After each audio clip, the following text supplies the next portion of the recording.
The Emancipation Proclamation and the 13th Amendment freed the slaves.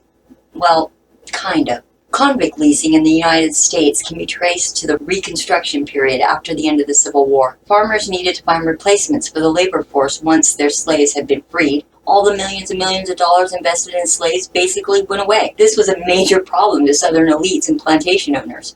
The constitutional basis for convict leasing is that the 13th Amendment, while abolishing slavery, generally permits it as a punishment for crime. The institution of slavery changed from having the direct enslavement of blacks to the legal prison system enslaving blacks. Black convicts were no longer slaves to individual masters, but rather they were enslaved to the companies in which they were leased out to.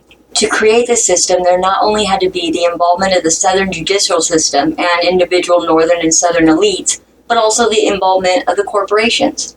Alabama was the last state to do away with the convict leasing in 1928. Well, kind of. Then the chain gang was born.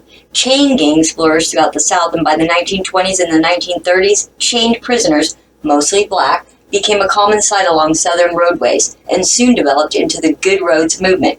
Bad boys, a Georgia folk saying made good roads. On a humanitarian level, proponents claimed that it would take the convict out of his cramped cell and provide him with work in the fresh air and sunshine. Brutalities, corporal punishments, and outright torture were commonplace. Torture like the Georgia rack were all doled out for the most trivial disobedience. By the 1940s, chain gangs had almost vanished. The last few chained prisoners were pulled off the roads when Georgia finally eliminated the practice in the early 1960s. Well, kind of.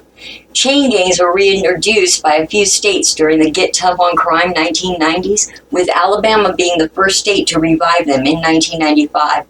Some suggest that the U.S. prison system, starting with the convict lease system, continuing through the present day corporal federal prison industries, are modern forms of legal slavery that still primarily and disproportionately affect blacks.